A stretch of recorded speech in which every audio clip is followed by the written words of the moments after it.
Hi, everyone. My name is Claire Harmon. I'm 34 years old, and I live just outside Nashville, Tennessee, with my husband Marcus and our two dogs, Biscuit and Lou.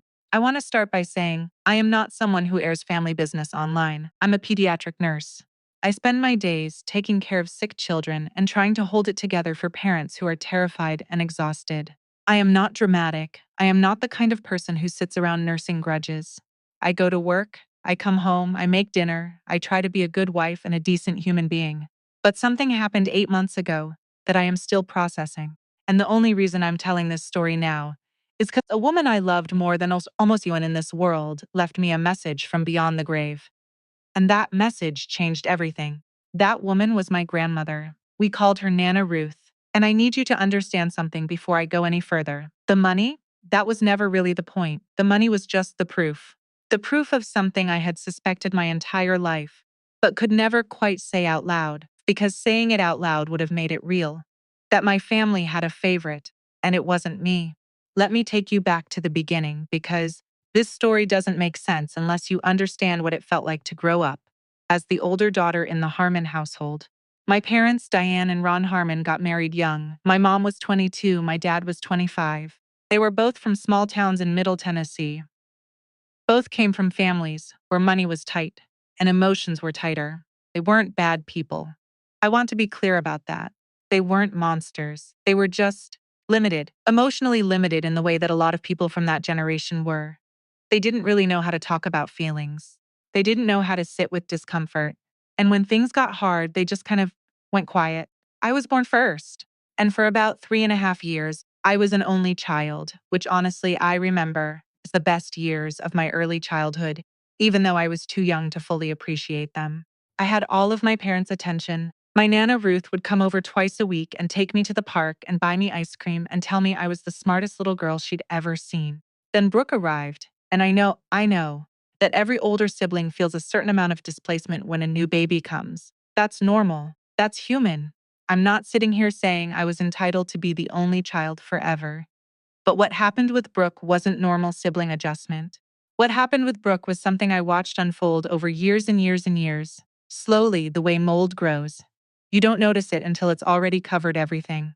Brooke was the prettier one. That was just a fact that everyone acknowledged openly, without any apparent awareness of how that might feel to me. She had these big dark eyes, and this curly hair, and this laugh that made everyone in a room turn and smile. I was fine looking, average. I had my dad's nose and my mom's flat hair, and I was what my grandmother's friends would have called a sweet girl, which, if you've ever been called that, you know is code for not the one people notice first. Brooke was also the more outgoing one, the more charming one, the one who would crawl into my dad's lap uninvited and kiss his cheek and say, "Daddy, you're my favorite person in the whole world," and watch him absolutely melt. I wasn't wired that way. I was quieter, more internal. I expressed love by helping with dishes without being asked, by remembering that my dad liked his coffee with exactly one sugar, by sitting next to my mom on the couch when she seemed sad, even though she never told me what was wrong. But performance beats quiet love in most families, and the Harmon household was no exception. By the time I was about 9 or 10, there was a pattern that was so established it was basically furniture. Brooke got more attention, more patience, more passes when she messed up. I'm not talking about material things, not yet. I'm talking about the emotional economy of our household, the way energy and warmth were distributed. If Brooke cried, both my parents would stop whatever they were doing and rush to comfort her. If I cried, my mom would tell me I was too sensitive, and my dad would go very quiet in that way he had, like my emotions were a weather system he was waiting to pass. I told myself a story about it for a long time. I told myself that I was the responsible one, the capable one, the one they didn't have to worry about. I made that into something to be proud of. I was self-sufficient. I didn't need coddling. I was mature. Looking back, I think I was just lonely. And I had found a way to make peace with the loneliness by reframing it as strength. Now, my Nana Ruth. Nana Ruth was my dad's mother. She was the kind of woman who made everyone feel like the most important person in the room, genuinely, not performatively. She was warm and funny and sharp as a tack well into her 80s. She had worked as a seamstress for most of her adult life, and she had this tiny house in Murfreesboro that always smelled like coffee and Chanel No. 5 in the lavender sachet she kept in every dresser drawer. She loved both her granddaughters. I want to say that clearly. She never played favorites the way my parents did. But she and I had a special bond, I think, because we were alike in certain ways. Both a little quiet, both observers, both who's the kind of people love through small, careful acts rather than big declarations. She taught me to sew. She taught me to make her cornbread recipe. We would sit together for hours sometimes, barely talking, just content to be in the same space. And she saw me, really saw me, in a way that my parents, for whatever reason, couldn't quite manage. She used to tell me when I was a teenager and struggling, Claire Bear, you are made of the good stuff. Don't let anyone make you forget that. I held on to those words for a long, long time. Nana Ruth never had a lot of money. She wasn't wealthy-ish by any standard, but she had been careful and frugal her whole life, the way people who grew up with nothing tend to be. She owned her little house outright. She had a savings account she had been quietly building for decades. And she had a small investment portfolio that her late husband, my grandfather Gerald, had started in the 1970s and that she had maintained carefully ever since. Over the years, she mentioned her estate to me a handful of times, not obsessively, not in a creepy way, just in the way older people sometimes do when they're being practical. She said once, sitting in her kitchen over coffee, I want you and Brooke to have something when I'm gone. Something that makes your lives a little easier. That's all I ever wanted. I nodded and changed the subject because the thought of her being gone was something I couldn't stand to sit with. I wish I had asked more questions. Nana Ruth had her first fall when she was 81. She was fine, bruised her hip, spent a week in the hospital, came home with a walker she absolutely refused to use consistently. She was stubborn like that. But after the fall, my parents started being more involved in her day-to-day life. My dad would stop by more often. My mom started managing some of her appointments. And Brooke, who at this point was 29, unmarried, working a series of jobs she never stayed at for very long, Brooke started spending a lot of time at Nana Ruth's house. At the time, I thought this was lovely. I was working full-time as a nurse. Marcus and I had just gotten married. We were busy building a life. I was relieved that Brooke was around to help. I should have paid closer attention, because looking back now, with everything I know, I can see what was happening. Brooke wasn't just helping Nana Ruth. Brooke was positioning herself. She was doing the same thing she had done our whole lives, performing love loudly, visibly, in ways that left a mark, while I was busy doing quiet things that no one noticed. And I genuinely believe that my parents were helping her do it. About a year before Nana Ruth passed, I started noticing some things that made me uneasy. When I called to check on Nana Ruth, she seemed different, a little more distant, a little more careful with her words. When I visited, which I tried to do at least twice a month, despite the distance, she seemed glad to see me, but there was something almost sad in her eyes. Like she knew something I didn't. Once I asked her directly, I said, Nana, is everything okay? You seem like something's on your mind. She was quiet for a moment.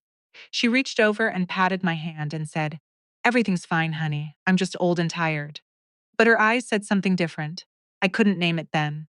Now, I think she was carrying a secret that was weighing on her, and she was trying to figure out how to put it down. I also started noticing that when I'd call my parents to check in, conversations about Nana Ruth got weirdly short. My mom would change the subject quickly. My dad would say, She's fine, Claire, everything's handled. That phrase, everything's handled. It started to feel less reassuring and more like a door being closed in my face. And I remember one visit, this was maybe 8 months before she passed, when I arrived at Nana Ruth's house, and she and Brooke were at the kitchen table together with a man I didn't recognize. They all looked up when I walked in, and there was this beat of silence, just a half second, that felt wrong. The man gathered up some papers quickly. Brooke smiled at me too brightly.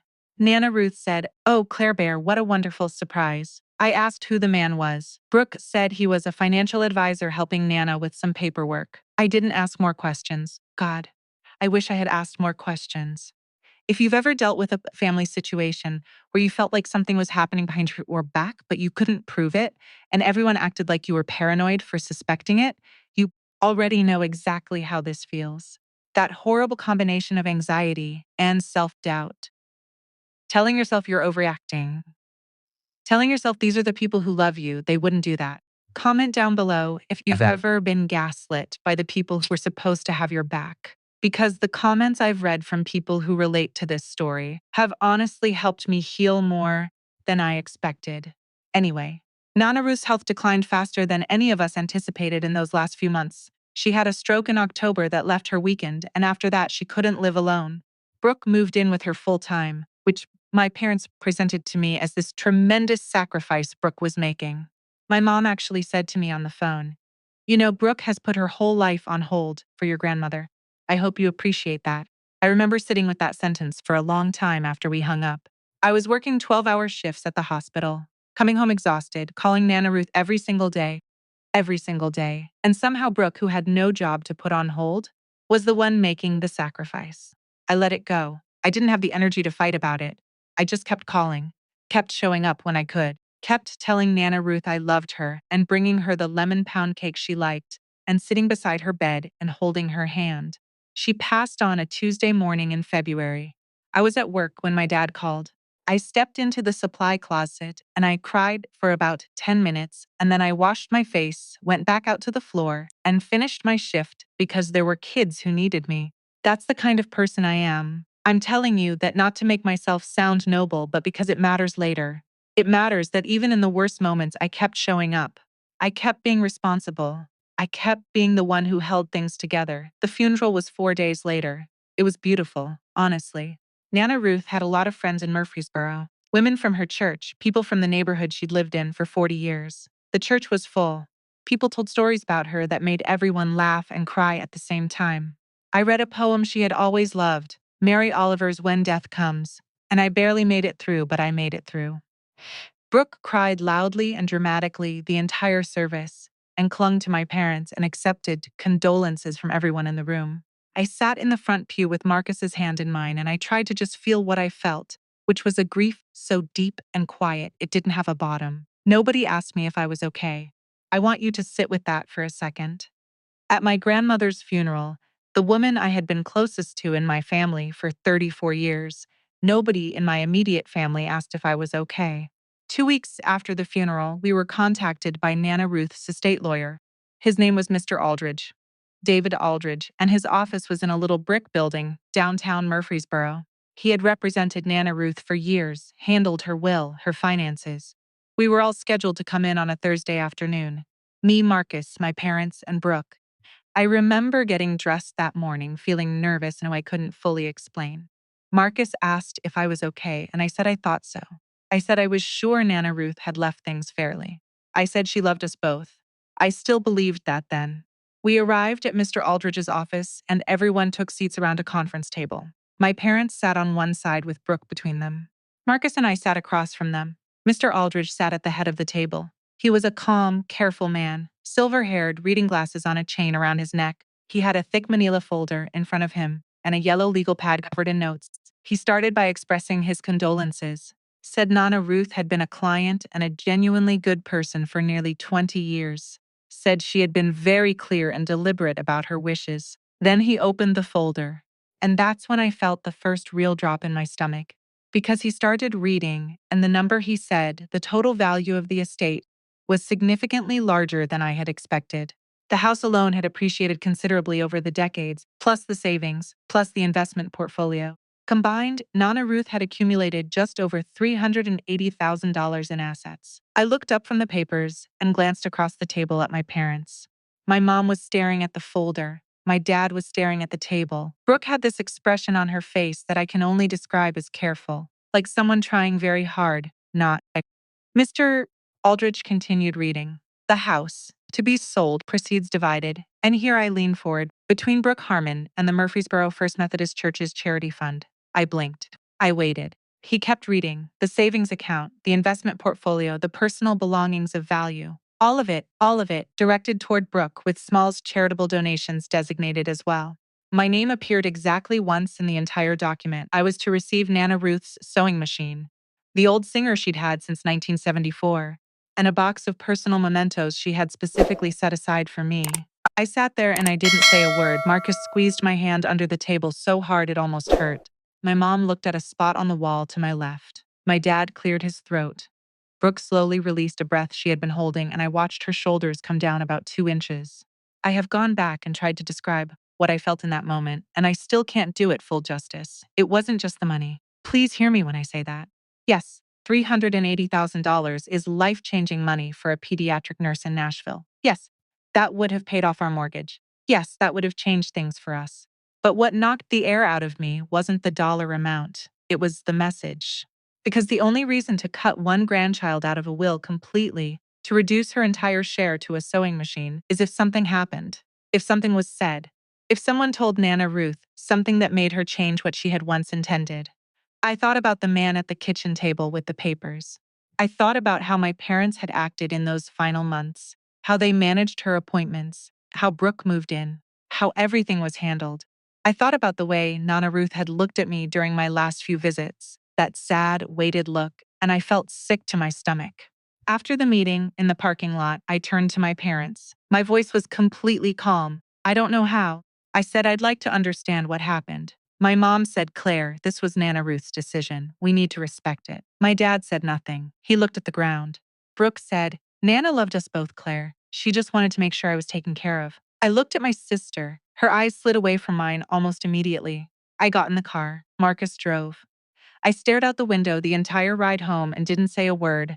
And when we pulled into our driveway, I went inside, went to the bedroom, lay down on the bed, fully clothed, and stared at the ceiling for a long time. Marcus came and lay down next to him. He didn't say anything, he just put his hand on mine. Finally, I said she wouldn't have done that on her own. He said quietly, I know. Now, here's where I need to tell you something important, because the story isn't over, not even close. About a week after that meeting, I went to pick up the box of mementos Mr. Aldridge had set aside for me. It was just a cardboard box, not large. I took it home and sat on the living room floor and went through it slowly, trying to let it be comforting and not devastating. There were photos, old ones. Nana Ruth and Grandpa Gerald on their wedding day.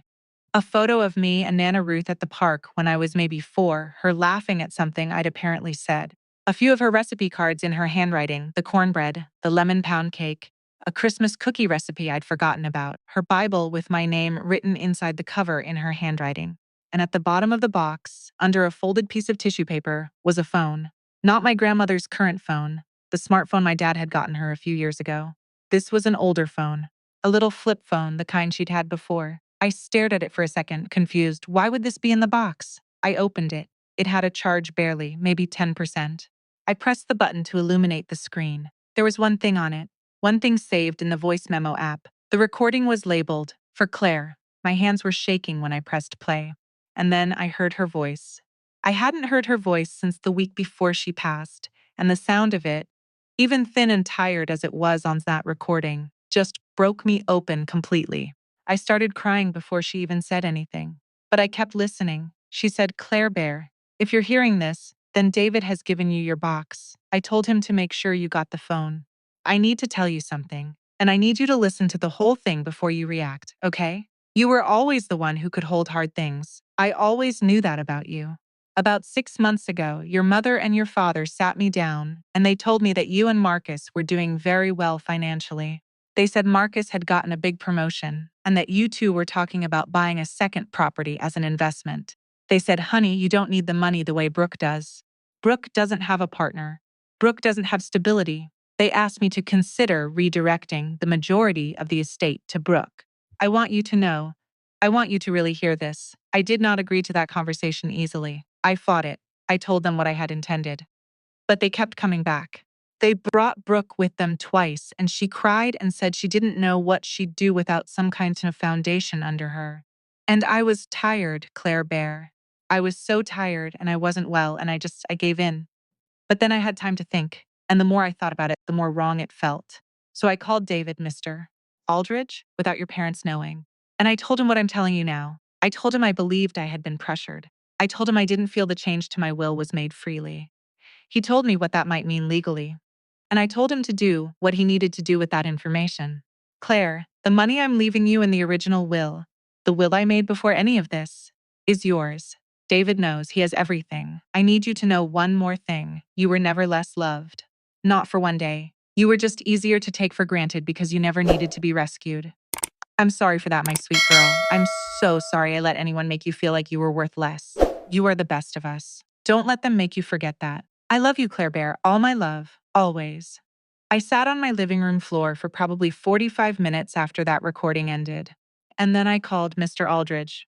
Turns out, Nana Ruth had not only called him, she had gone into his office without my parents, accompanied only by a neighbor friend of hers, and given a full recorded statement about the pressure she had been under. She had documented the conversations with my parents. She had documented the visits from Brooke. She had explained in her own words that she did not believe the changes to her will reflected her true intentions and that she was making a formal record of that fact. Mr. Aldridge told me he had been waiting for me to find the phone. He said, "Your grandmother was a very methodical woman, Miss Harmon. She wanted to make sure this was handled correctly, but she didn't want to create conflict while she was still alive. She asked me to let the process play out and then to ensure you had access to everything you needed." I said, "Why did you read the altered will first? Why not tell us about all of this at the meeting?" He was quiet for a moment, then he said, "Because I needed everyone in the room. I needed to see their reactions. And I needed you to have the recording first, so that if you chose to pursue this, you had what you needed." I asked what pursuing it would look like. He explained that given Nana Ruth's documented statement, given the evidence of the pressure campaign, and given Tennessee law around undue influence in estate matters, I had very strong grounds to contest the altered will. The original will, the one made before my parents intervened, was on record with his office. In it, the estate was divided equally between Brooke and me, with the charitable donations intact. I called Marcus into the room. I played him the recording. He sat there for a long time after it finished. Then he looked at me and said, "What do you want to do?" And I said, "I want to do exactly what Nana Ruth asked me to do. I want this to be right. I need to pause here for a second because I want to be honest about something. Part of me, a real part of me, not a small part, did not want to do this. Because doing this meant confronting my parents. It meant saying out loud the thing I had been carefully not saying my whole life. It meant blowing up a family that was already fragile and standing in the rubble and having to figure out what came next. I am not someone who blows things up. I am someone who holds things together." But I heard Nana Ruth's voice in my head saying, "You were just easier to take for granted because you never needed to be rescued." And I thought, not this time. Mr. Aldrich filed the formal challenge to the will on a Friday afternoon. My parents were notified by the end of that day. My mother called me 4 times in a row. I let it go to voicemail. The voicemails escalated in a very illuminating way. The first one was confused. "Claire, David Aldridge's office called us. What is going on?" The second one was hurt. "I cannot believe you would do this to this family after everything we've been through losing your grandmother." The third one was angry. "This is shameful.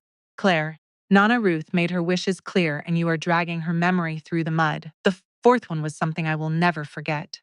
She said, "Brooke is devastated. After everything she did for your grandmother, after all the time she gave up, you are trying to take what little she has left. I hope you can live with yourself." Not once, not in a single one of those voicemails, did she say anything that addressed the recording. Not once did she say, "This isn't true." Not once did she, "We never pressured her."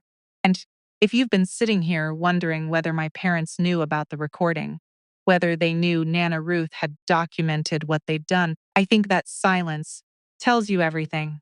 Brooke texted me just once. It said, "I can't believe you're doing this. She chose me. Why can't you just accept that?" I didn't respond. I showed the text to Mr. Aldridge's assistant, who added it to the file. The legal process took about 4 months. I'm not going to walk you through every detail, because honestly, most of it was paperwork and waiting and the particular exhaustion of having an ongoing legal conflict with your own family. But I'll tell you the moments that mattered. There was a mediation session about 6 weeks in. My parents, Brooke, me and Marcus, all in a room with a mediator and our respective lawyers. It was the first time I had been in the same room as my family since the will reading. My mother looked at me like I was a stranger. My father looked like a man who hadn't slept in weeks. There was something in his face, not quite guilt, but something adjacent to it. Something that looked like the awareness that things had gone too far and he didn't know how to go back. At one point during the mediation, when the mediator stepped out briefly, my father looked at me from across the table and said quietly, "Claire, just my name, that's all." I looked back at him and waited. He said, Your mother thought it was fair because of the situation." I said, "What situation, Dad? What situation makes it okay to lie to an 82-year-old woman about her granddaughter's finances so she'll change her will?" He opened his mouth. He closed it. My mom said sharply, "We didn't lie." I said, "Marcus and I don't own investment properties. We've never talked about investment properties. You told Nana Ruth we didn't need the money. You invented a version of my life to use against me." Silence. My mom's jaw got very tight. I said, "She recorded herself telling her lawyer what you did. She did it while she was still well enough to be clear. She wanted this to come out. She just didn't want to do it while she was still alive because she didn't want the conflict. She was protecting all of us right up until the end, even you. My mother looked away. My father put his face in his hands. Brooke stared at the table. The case didn't go to full trial when Mr. Aldridge formally submitted Nana Ruth's recorded statement and her signed documentation of the pressure she had been under, along with testimony from her neighbor friend who had accompanied her to the lawyer's office. Brooke and my parents' legal representation advised them to settle. The settlement restored the original will almost exactly as Nana Ruth had written it before the changes. The estate was divided equally between Brooke and me. The charitable donations remained. The house was sold and the proceeds split. My share came to a little over $170,000. I still have the sewing machine and the box of mementos and the flip phone with the recording on it, which I have backed up in approximately 4 different places because I will never, ever risk losing it. Now, people always want to know what happened with the family after. And the honest answer is it's complicated and messy and ongoing. And I don't have a clean ending to give you because life doesn't really do clean endings. My parents and I did not speak for about 3 months after the settlement. Not a single word. Holidays passed, my birthday passed, nothing. Then, one evening in October, a Tuesday, almost exactly 8 months after Nana Ruth died, my father called, not my mother, just him. He said, "Can I talk to you? Just you and me." I said yes. We met for coffee at a diner about halfway between our houses. He was there when I arrived, already sitting in a booth, already looking like he had been rehearsing whatever he was about to say for a long time. He said, "I knew it wasn't right. What we did. I knew it when we were doing it, and I let your mother talk me into it anyway. I told myself it made sense because Brooke needed the help and you seemed okay. And sometimes I think I've thought a lot about this. I think it was easier to do because you've always been okay. You've always handled things, and that's not fair. I've been using your strength against you your whole life, and I'm 58 years old and I've only just figured that out." I sat there and I looked at my father. This man I had been so angry at, so hurt by, and I saw something in him that I hadn't expected to see. Not just remorse, something older than remorse, something that looked like grief. Grief for all the years of not seeing me clearly. Grief for the relationship we could have had if he had been paying better attention. I'm not going to tell you I forgave him completely in that diner booth. That would be a lie. But I told him I heard him. And I told him what I needed going forward if we were going to have any kind of relationship. I needed honesty. I needed him to stop letting my mother rewrite reality without pushback. I needed him to actually see me, not just the version of me that was easy and quiet and never needed anything. He nodded. He looked like a man accepting a sentence he knew he deserved. We've talked a few times since then, carefully, building something small and cautious and maybe real. My mother and I are not there yet. Maybe we will be someday. Maybe we won't. I've stopped needing to decide that right now. And Brooke, this is the part I find hardest to talk about. Because Brooke is not a villain in the way a stranger would be a villain. She's my sister. She's someone I grew up with. She's someone who is, I genuinely believe, a deeply insecure person who learned very young that performing need and vulnerability got her what she wanted, and who was enabled in that pattern by parents who should have known better. That doesn't make what she did okay. She participated in something that was manipulative and wrong, and it hurt me and it dishonored our grandmother's memory. But I also understand it better than I want to. About a month after everything concluded, she sent me a long text. I'll just give you the shape of it. She was sorry. She said she had convinced herself that she needed the money more, and that Nana Ruth had wanted to give it to her, and that I would be fine. She said she had told herself the story enough times that she'd almost believed it was true. She said she was going to therapy. I didn't respond right away. I sat with it for about 2 weeks. And then I wrote back. I said that I appreciated the message and that I needed more time. I said I hoped the therapy helped and I meant it. I said that I didn't hate her. I said I was just still figuring out what kind of relationship I wanted with someone who had done this, and that I owed it to myself to take that seriously. She said she understood. We haven't spoken since. But the door isn't locked, and I'm just not ready to open it yet. I want to tell you about something I did with part of the money, because it matters to me that you know this. A portion of my inheritance, just under $20,000, I donated to the Murfreesboro First Methodist Church's charity fund, the same one Nana Ruth had designated in her original will. It felt right. It felt like completing something she started. I also took Marcus on the trip to Italy that we had been talking about for years and never prioritizing. We spent 2 weeks there in June. We ate everything. We drank too much good wine. We sat in a piazza in Florence one evening, and the light was turning everything gold, and Marcus was telling a story that was making me laugh. And I thought about Nat Ruth, and I felt not sad. Exactly. Something more complicated. Grateful, I think, is the closest word. Grateful that she had loved me enough to be methodical about it. Grateful that she had thought ahead. Grateful that, even from wherever she was, she had found a way to make sure I knew. You are made of the good stuff. Don't let anyone make you forget that. I haven't forgotten, Nana, I promise. The rest of the money is invested, properly, carefully, with an actual financial advisor we found ourselves. It won't change our lives dramatically overnight, but it will make things easier, year after year, in ways that compound quietly. The way her care for me always did, honestly, quietly, steadily, in ways I didn't always register, but that were always there. I kept the sewing machine. It's in our second bedroom.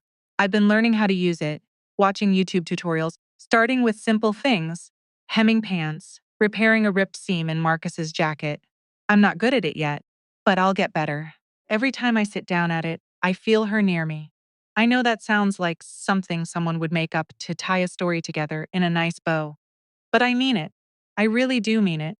I've been asked a few times since this happened whether I have any regrets, whether I wish I had handled it differently, whether there's a version of this where I just let it go, took the sewing machine, walked away, and kept the peace. And I'll be honest with you, yes, there's a part of me that wishes none of it had ever happened, that wishes my parents had just been who I needed them to be, that wishes Brooke had been a different kind of person, or had the courage to say no when given the opportunity to take something that wasn't hers. That wishes I didn't have to become someone who files legal challenges against my own family in order to be seen. But I don't regret doing it, because Nana Ruth asked me to, because she made that recording and saved that phone and put it in a box and told Mr. Aldridge to make sure I found it because she trusted me. Even from the end of her life, she trusted me to hold hard things. And I did. I'm Claire Harmon. I'm a pediatric nurse in Nashville, Tennessee. I am 34 years old, and I spent most of my childhood being the steady one, the capable one, the one who never needed rescuing. But the woman who always saw me clearly. She made sure in the end that someone fought for me, even if that someone had to be me. If this story resonated with you, if you've ever been the overlooked one, the one who held it together while someone else got the attention, the one whose quiet love got taken for granted, I want you to know that you are seen. And if you're sitting on a situation where something isn't right, but speaking up feels too hard or too costly, I hope this gave you something. I hope it reminded you that the people who truly love you want you to stand up for yourself, even when they can no longer do it for you. Thank you for listening. And Nana Ruth, wherever you are, thank you for the pound cake recipe and the sewing lessons and the lavender sachets and the recording on that little flip phone. Thank you for making sure I had the whole story.